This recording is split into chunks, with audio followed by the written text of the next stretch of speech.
चुल्यावर आधी हाताला चटके मग मिळत ते भाकर. या कवितेतून बहिणाबाईंनी जीवन संघर्ष म्हटलेला आहे आणि जीवन संघर्ष स्वतः केलेला आहे.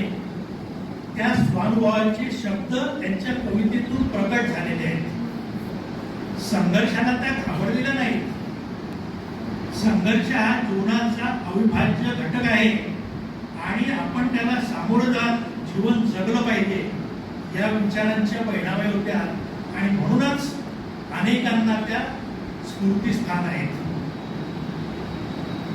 जीवनाच्या संघर्षाविषयी बहिणाबाईंनी लिहिलं, मनाच्या वैशिष्ट्यांबद्दल लिहिलं, अध्यात्माबद्दल लिहिलं. संत चांगदेव आणि मुक्ताबाईंचा जो प्रसंग आहे तो सुद्धा बहिणाबाईंच्या कवितेतून त्यांनी मांडलेला आहे.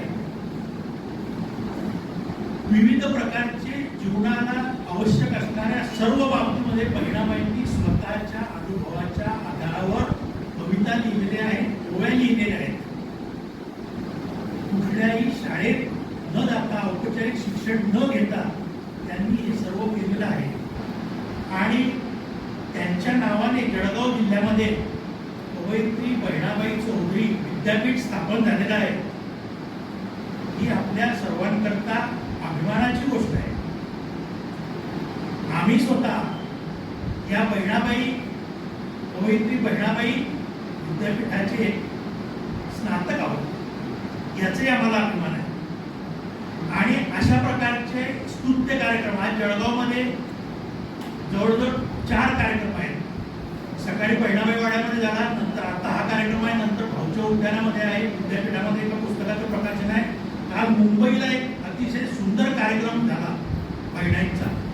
तर महाराष्ट्रामध्ये विविध ठिकाणी बहिणाबाईंचे कार्यक्रम होत आहेत आणि आपल्यासाठी ही अत्यंत आनंदाची आणि अभिमानाची गोष्ट आहे की ज्या ठिकाणी बहिणाबाई राहिल्या, आसोद्याला त्यांचं माहेर आहे आणि जळगावला सासर आहे, ते आपण जवळून बघू शकतो आणि बहिणाबाईंकडून आपण स्फूर्ती घेऊ शकतो आणि त्यांनी सांगितलेले जे शब्द आहेत ते जीवनात आपण आचरणामध्ये आणू शकतो.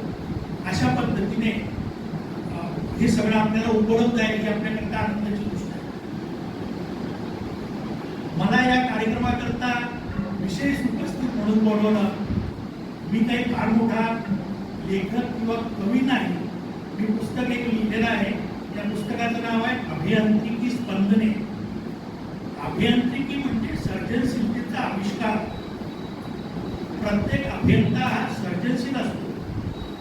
प्रत्येक कलाकार सर्जनशीलता ही त्याचं मूळ स्वभाव वैशिष्ट्य आहे. तर अभियांत्रिकी स्पंदने म्हणजे सर्जनशीलतेचा आविष्कार. स्पंदने सर्वांच्या हृदयामध्ये निर्माण होतात. मी एक अभियंता आहे. ती अभियांत्रिकी स्पंदने आहेत, ती वेगळ्या प्रकारची स्पंदने आहेत.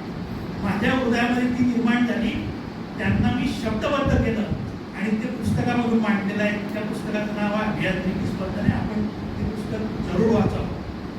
काही कविता मी लिहिलेल्या होत्या, त्या प्रकाशितही झाल्या होत्या त्यावेळेस शिकत असताना महाविद्यालयात लोकप्रभा मासिकातून. आणि विविध जीवनाच्या वेगवेगळ्या चांगल्या प्रकारचं जीवन जगायचं असेल आपल्याला तर आपण अनुभव समृद्ध असायला पाहिजे, चांगल्या लोकांच्या संपर्कात यायला पाहिजे आणि अशा प्रकारे वेगवेगळ्या लोकांचे जे अनुभव आहेत ते अनुभव घेऊन त्यापासून आपण शिकायला पाहिजे असे विचार माझे नेहमीच राहिलेले आहेत.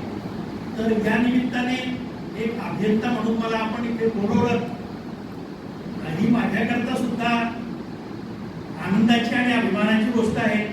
2 ज्येष्ठ कवयित्री इथे बसलेले आहेत.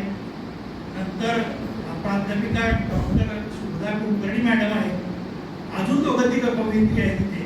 त्यांनाही खरं इथे कविता वाचन करायचं होतं पण वेळेअभावी ते शक्य दिसत नाही किंवा मला माहिती नाही कार्यक्रम तिथे आपल्याला जायचा आहे आणि म्हणून मला सुद्धा 5च मिनिटाचा वेळ दिलेला होता साहेबराव पाटलांनी. तो वेळही संपलेला आहे.